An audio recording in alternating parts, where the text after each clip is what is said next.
Good morning, everybody. Warm regards from Vishakhapatnam. Respected chairperson, my teachers, my senior colleagues, and all the delegates who are part of this AP Epicon.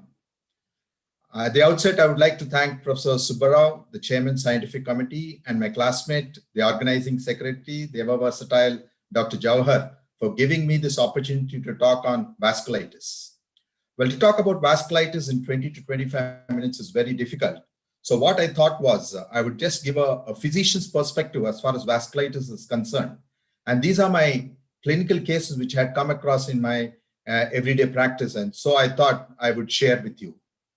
So let's start off with this first case, which is a 54-year-old male. He had fever, joint pains, loss of weight for almost 2 months duration. And when he had come to me, he had severe pain in the tips of the fingers and toes. And mind you, had severe tingling, more in the lower limbs rather than the upper limbs, more on the right side than on the left. On examination, he had ulcers in his mouth. And when I looked at his biochemistry profile, except for anemia, the high ESR, the rest of the biochemical parameters are normal. Like they did a chest X-ray, an ultrasound abdomen, a MAN2 test, typhoid. He's been treated for typhoid almost twice in these 2 months. But if you look at his clinical thing, the first thing which caught my attention was that blackish discoloration on both his hands. And then when I examined his legs, I found that he was having severe polyneuropathy and he was having a foot drop on the right, as you can see in this picture. And he had multiple ulcers in the mouth and he was looking very toxic. He was tachycardic, he was hypertensive, and he was feeling very weak. And in fact, his neurological examination showed, as I told you, more of a sensory involvement and somewhat distal muscle weakness. And other than that, his lungs were clear and abdomen was normal. So with this clinical picture, the first thing which had come to my mind was, is it a multisystem disorder? So it could be a collagen vascular disease. So without wasting much time, because he was very toxic, we started him on Solomedron, and at the same time, we sent out his ANA and SLE profile, which was negative. So then we thought it could be a vasculitis, and so an anchor was sent, and the anchor was strongly positive. So this patient, after the pulse Solomedrol for 5 days, was put on azathioprine, and he did well for about 2 to 3 months. But subsequently, he started showing involvement of the other major organs, such as the kidney and the lungs. And then we were forced to put him on the monoclonal antibody rituximab, which the first dose was given 6 months after the diagnosis, 1 gram, 15 days apart. And since then, he's been on this pulse rituximab therapy every 6 months. And it's been three to 4 years now. Although there has been a slight problem as far as neuropathy and CNS is concerned, the major organs such as the heart, lungs, and the brain were definitely salvaged, and this man is doing fine. So this is vasculitis for you because it is a heterogeneous group of disorders characterized by inflammatory destruction of the blood cells. Now, the inflamed blood cells can be occluded, ruptured, or may develop a thrombus, and they produce the symptoms such as ischemia, and a thrombus can cause different changes to the tissues it supplies. Because it is a multi-system disorder, it begins with non-specific symptoms and has a tendency to affect multiple organs. Of course, it involves immunological mechanisms and can result in a variety of presentations depending upon the type and the size of the vessel involved. Unfortunately, if these conditions are not diagnosed very early, then the patient can go into a catastrophic multi-system involvement and die.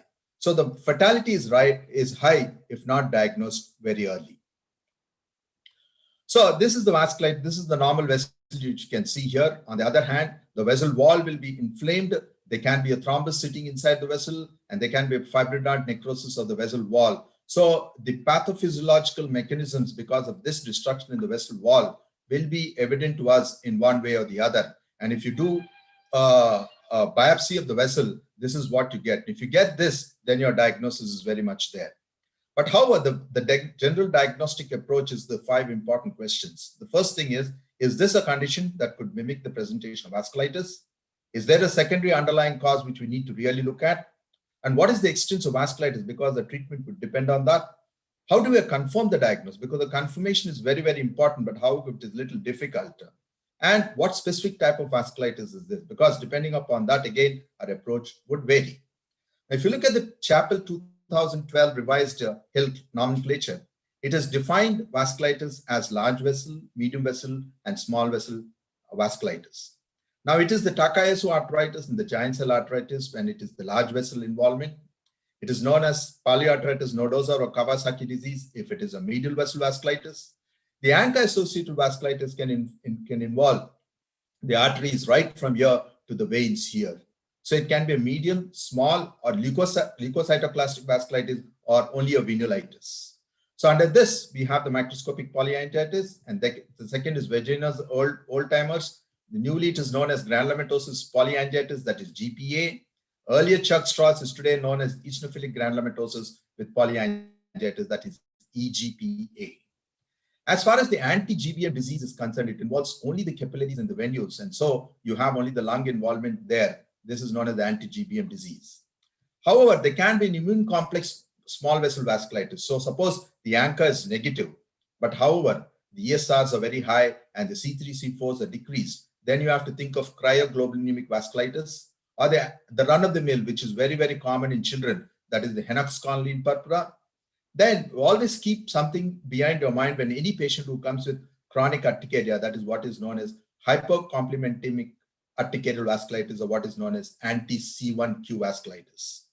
To finish the classification, the variable vessel vasculitis, that is Cogans and Bassett's, single organ, that is the cutaneous leukocytoclastic vasculitis, which is the major one.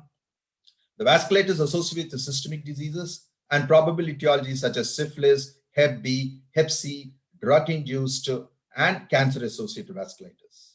Now, we need to know some of the few drugs which are very much common. So if the patient comes with a Henoch-Schönlein purpura sort of thing, and you have a drug which can cause it, such as a penicillin, cephalosporin, sulfonides, thiazides, phenytoins, or allopurinol, to name a few, then you always have to think whether this is a drug-induced vasculitis, because withdrawing the drug would do him a lot of good.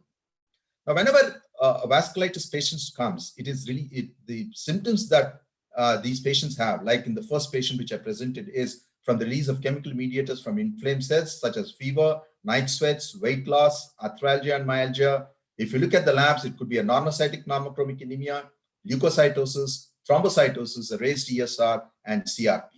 But however, systemic symptoms are not seen in localized form of vasculitis, and the greatest example for this is Henoch-Schönlein purpura, when a child comes to us only with a purpura and nothing else.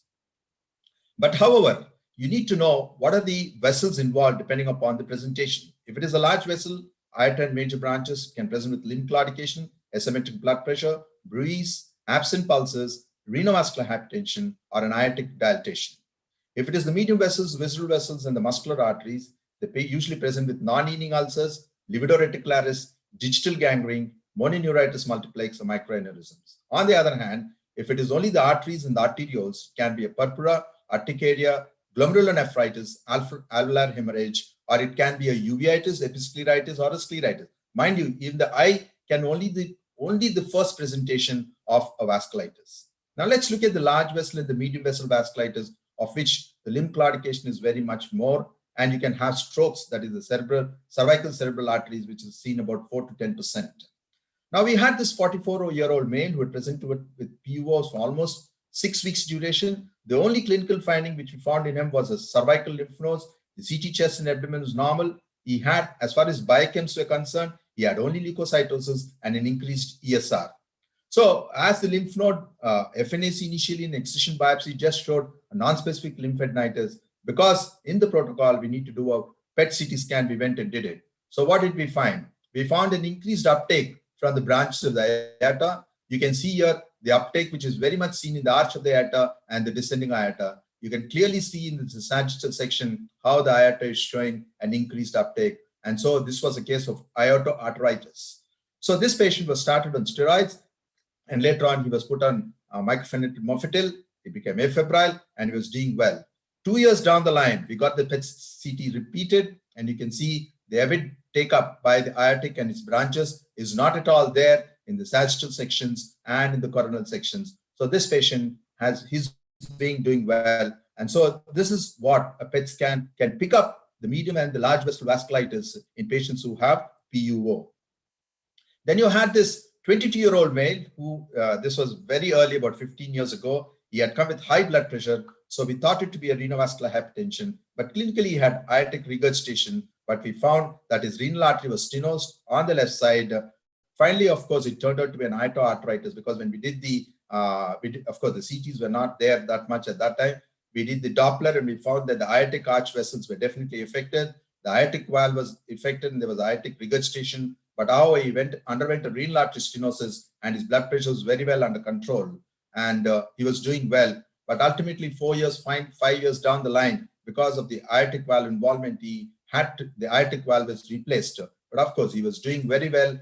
And unfortunately, at the age of 36, during the last pandemic, we lost him because of COVID.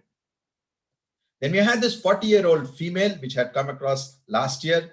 The presentation initially was decreased vision in right eye, an acute drop in vision in the right eye, and was totally not able to see anything. She was a hypertensive on losartan, and we investigated her. The biochems were normal.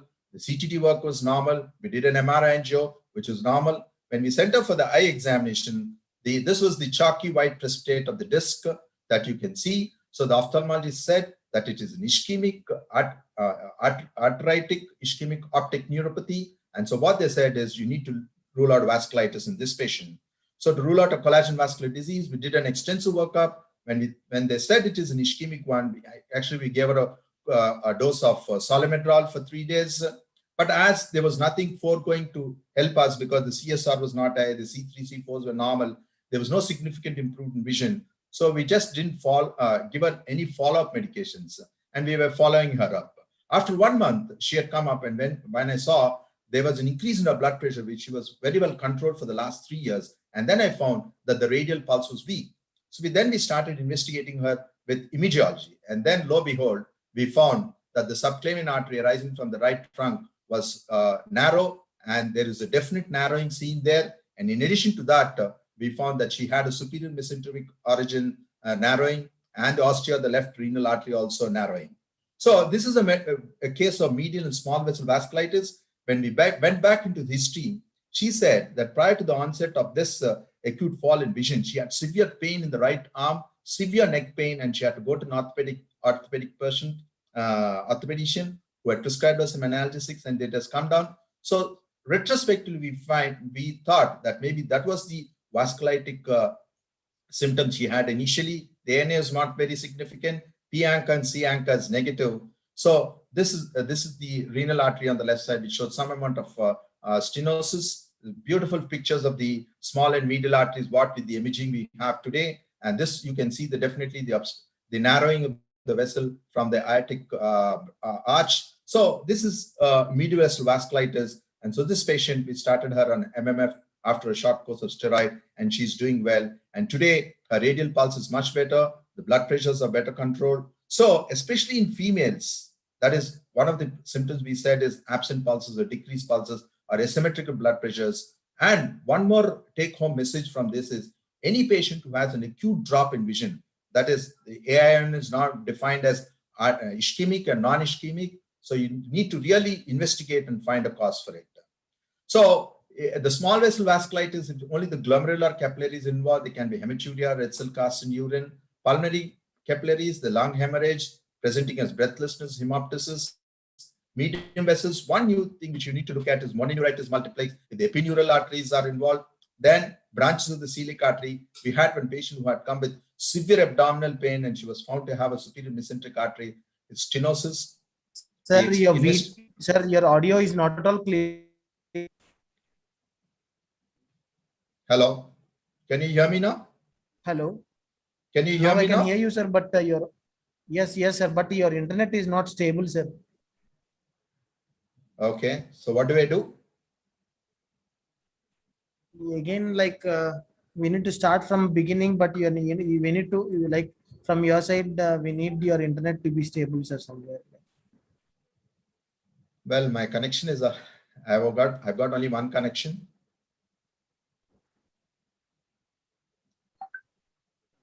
Because I can see that there is more lag on with your voice, sir, like, and your PPT is also like after you changing your slide, it is changing after 5-6 minutes. Oh. Like 5-6 seconds. 5-6 seconds. There is a lot of lag, sir.